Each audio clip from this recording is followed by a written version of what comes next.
Hi everyone, it's Mrs. Burdick, the reading coach. I am here to read chapter 15 of Friendship according to Humphrey. Now, I am reading outside today. It is actually one of my very favorite places to read. Do you have a favorite place? I'll read just about anywhere as long as I am in a book, right? It's so much fun to get swept away with whatever we're reading. Now, today we are reading the final chapter of Friendship according to Humphrey. But this is not the end of Friendship according to Humphrey at Padgett. In the coming weeks, we are going to do some special activities that helps us to solidify and to better understand all of the messages that Humphrey shared in this particular book. For right now, though, let's read chapter 15, Poetry Festivity. Let's read. Bert Brisbane was waiting at the door for us. "Hurry on in, it's freezing," he said. Mr. Morales helped Mrs. Brisbane carry in our houses and all the bags of food and bedding. "Who knows how long they'll have to stay," he said. Mrs. Brisbane went to make a pot of tea, and soon Mr. Brisbane was cleaning Og's tank. Mr. Morales may be the most important person at Longfellow School, but the principal rolled up his sleeves and cleaned out my cage.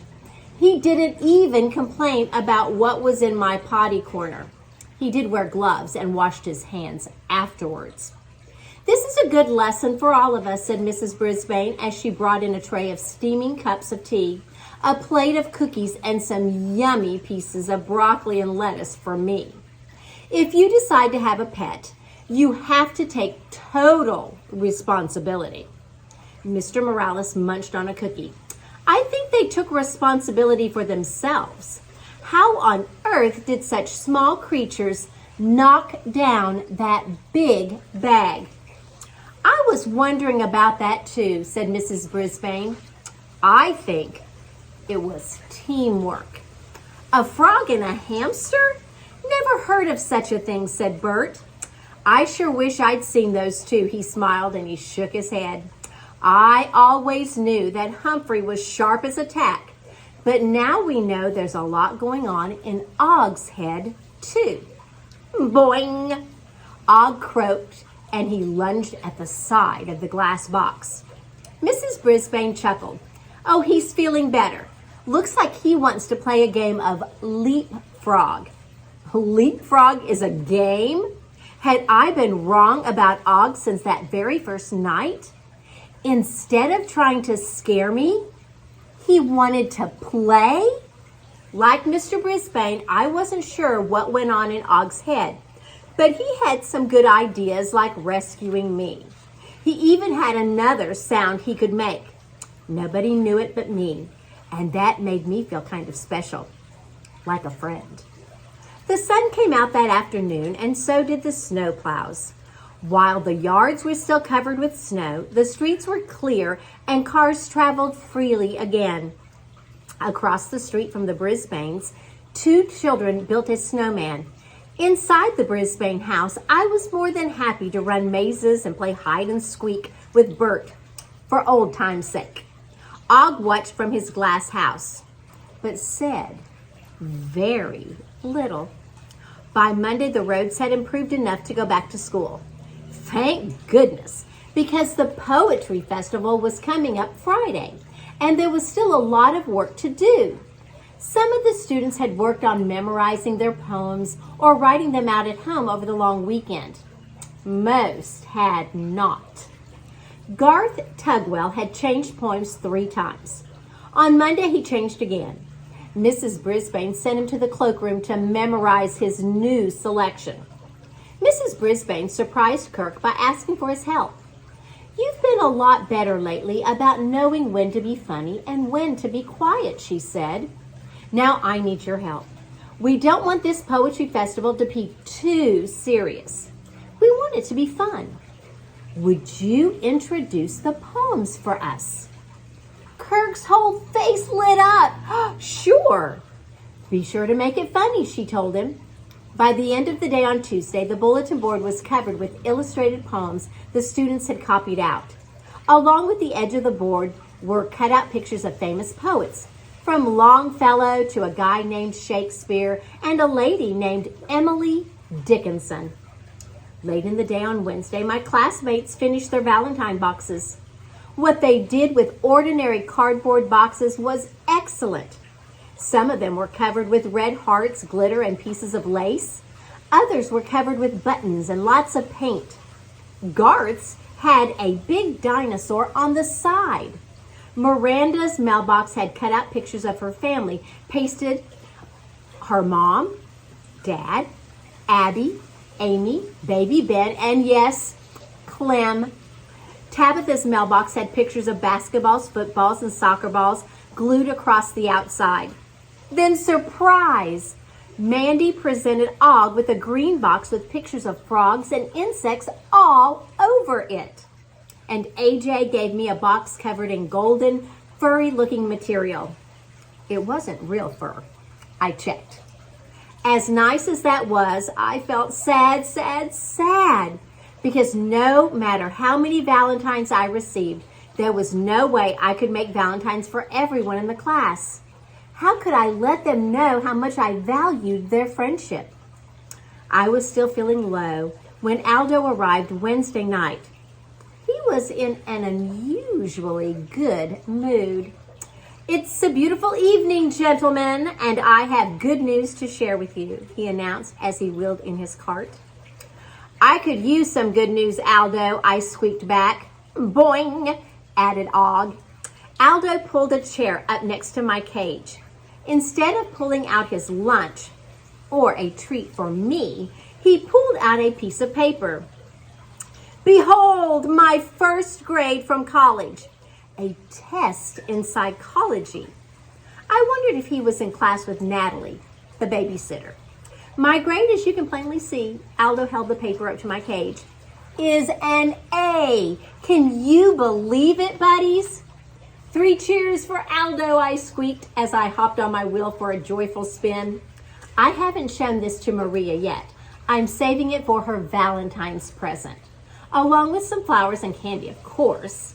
I think this grade will be her favorite gift. Aldo leaned back and smiled with satisfaction. Og dove into his pool with a huge splash. I think a little water got on Aldo, but he didn't seem to mind. "Splash away, Og, my friend," Aldo said. "It makes a happy sound." Og splashed away because he was happy? All I thought about the splashing was that it was irritating. Aldo was grinning from ear to ear, almost like a frog. You see, before you a happy man. There's nothing better in the world than to have someone to share good news, and even bad news with. You see, Maria is my wife, but she's also my best friend. I stopped spinning because I felt a little dizzy. I've learned a bit about friendship this year by watching my classmates in room 26. There were friends who got really mad, but made up afterward. There were friends who stuck together through thick and thin. There were friends who reached out to you even when you didn't think you needed a friend. There were friends who would actually rescue you when you were in trouble. There were new friends, old friends, silver and gold friends. Later that night, I was sorry I'd ever doubted Og was my friend. I hadn't understood that sometimes a frog feels jealous and sometimes he feels splash happy. But he had come through for me when I needed help. So how do you say thank you to a frog? I decided to write a poem. Not just a roses are red, frogs are green poem, but a poem that said what I really felt.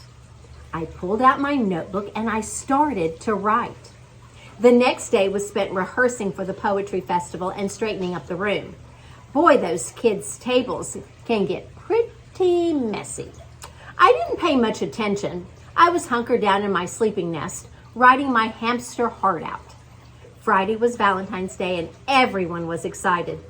In the morning, the students mailed their Valentine cards in a big box on Mrs. Brisbane's desk. During recess, the teacher sorted out the cards and delivered them, humming happily as she dropped them in their boxes. After recess, the students opened their cards. There was a lot of giggling and even some crunching, since Mrs. Brisbane had also dropped candy hearts in all of the boxes. Out of the blue, AJ shouted, "Hey, hold on there." That's got everyone's attention. "I got a card from Martin Bean." Seth groaned loudly. "No, listen. He says he's sorry," AJ explained. "I got one too," said Garth. Miranda and Heidi had also gotten an "I'm sorry" card from Marty. "But he's so mean," Mandy blurted. "People can change," said Mrs. Brisbane. "I think it must have been quite difficult for Martin to write those cards, and he gave them to me to deliver. Maybe it's time to give him a second chance." Whew! Giving Mean Bean a second chance wouldn't be easy. Yet I recalled that once he got started, he was actually pretty nice when he handed out prizes at the birthday party. Maybe Aldo's talk with him had done some good. No wonder he got that A in psychology. "I'll give him a second chance," I exclaimed. Of course, it came out as squeak, squeak, squeak. "I haven't forgotten you, Humphrey," said Mrs. Brisbane, and she came over to help Og and me with our mailboxes. We received cards from all the students in class. Each one was special, but the one I remember the most was from Miranda. "Though hamster doesn't have a rhyme, I love you, Humphrey, all the time." She figured out how to write a poem with the word hamster in it after all. I had one more card in my mailbox than Og. It was from Brazil. Yes, Miss Mack had remembered me with a teeny little card that said, "Humphrey, you will always be a special friend. Love, Miss Mack." She'd sent a letter to the whole class as well, with greetings from her pupils in Brazil. As wonderful as it was to receive those cards, I kept one eye on the clock all morning because I had a special mission to accomplish during lunch. A hamster's work is never done. The bell finally rang and the students left, which was good, but Mrs. Brisbane stayed behind, which was bad. She busily rearranged all the chairs into a big half circle. She picked scraps of paper off the floor and straightened a few tables. Wasn't this woman going to eat? At last, she glanced up at the clock, picked up her lunch bag, and hurried out of the room. I didn't have much time, so I tore a bag out of my notebook, jiggled the lock that doesn't lock, flung open the door, and slid down the leg of the table. Og started boinging in alarm, but I didn't have time to explain. I raced across the floor as fast as my legs would carry me, straight to Mrs. Brisbane's desk. When I got there, I gasped with surprise. My plan was to climb up her chair and take a giant leap onto the desk. It was dangerous and risky, but sometimes you have to be bold. However, the teacher had ruined everything by moving her chair far, far, far away from her desk into the circle of the other chairs. Even worse, her desk didn't have legs to climb up. It was a solid block of wood. My big plan was completely spoiled. The clock ticked away. My only choice was to set the piece of paper on the floor near her desk and scramble back to the table. I grabbed onto the cord from the blinds and began to swing back and forth until I got up to the top of the table. I took the final leap and scurried back to my cage, pulling the cage door shut behind me. "Boing, boing, boing!" croaked Og. "You'll understand soon," I told him. I hope. After lunch, Mrs. Brisbane returned to the classroom, followed by her other students. The room mothers arrived with punch and cookies. Next, the other parents entered. Everyone was so busy saying hello and admiring the decorations that I lost track of Mrs. Brisbane. I could hear her, though. "Ladies and gentlemen, if you can take your seats, we're ready for the Poetry Festival to begin." She talked about what we'd been studying and all the hard work we'd put in. Then she turned the celebration over to Kirk Chen. Kirk was in good form. He introduced each student with a short poem. The rhymes were funny, but they didn't hurt anybody's feelings. For instance, when it was Heidi's turn, Kirk said, "Here's something fun by Heidi Hopper. When it comes to poems, you can't stop her." He introduced Tabitha by saying, "Tabitha's new, but boy can she rhyme. We hope she stays a long, long time." And for AJ's poem, he said, "AJ's poem makes him proud, so don't be surprised if he speaks real loud." And AJ did too. I was proud of my classmates as one by one they stood in front of the room and recited their poems. Heidi recited the frog poem she wrote. Instead of her smiley poem, Tabitha performed a funny poem about a baseball player named Casey. Saya recited the dove poem. Pay attention, Art lost his place in his poem, but he started over again and did fine. If anybody forgot a word, Mrs. Brisbane whispered it, and nobody seemed to notice. The parents clapped heartily for each and every poem. I did too. Then my heart sank as Mrs. Brisbane said, "That concludes this year's Poetry Festival. I hope you'll all stay for refreshments." My plan had failed utterly. I glanced over at Og. He was still smiling, but he didn't know what I had planned. But Mrs. Brisbane kept talking. "I have one more poem I'd like to share. I found this scrap of paper on the floor as you arrived. I think it expresses the feelings of the children in this room have for each other. It's very tiny and a little hard to read, but I'll try. A friend doesn't have to be a work of art, just have a heart. A friend doesn't need to have fur or hair to care. A friend doesn't have a thing to do but like you. A friend doesn't need to say a word to be heard. It's not so hard to be a friend."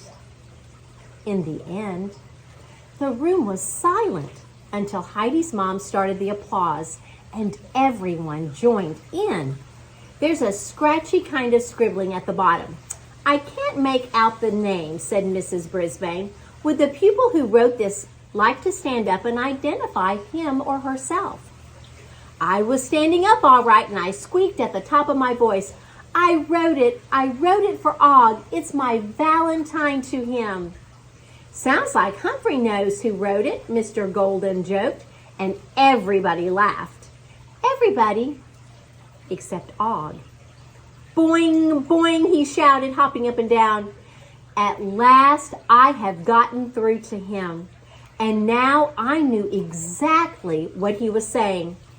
"You're welcome, Og," I replied. "You're welcome, you grinning, green, lumpy, bumpy, hairless, google-eyed, cricket-eating friend. You're entirely welcome." Later that night, I looked over at Og as he dove into his swimming pool with a giant splash. He looked the same as ever, yet everything was different. What had seemed like a sneering leer was really a friendly grin. The splashing that once annoyed me made me feel good because I knew Og was happy, happy, happy. And a lunge that once scared me just meant Og wanted to play a game. Sometimes humans are hard to understand, especially when they act mean, like Marty Bean, or get crabby like Abby. But with patience and a little psychology, you can usually figure them out. It's the same with frogs and even hamsters. I'd made a few mistakes, but I'd managed to keep my old friends in room 26 and make a new one too. Suddenly, my heart went boing as I thought about my shiny silver new friend. My friend Og. Of what shall a man be proud if he is not proud of his friends? Robert Louis Stevenson, Scottish novelist and poet. I hope you enjoyed our final chapter of friendship according to Humphrey. Now remember, even though we read the final chapter today, it is not the end of Padgett's work with friendship according to Humphrey. Stay tuned for more. And remember, this is Mrs. Burdick, and happy reading.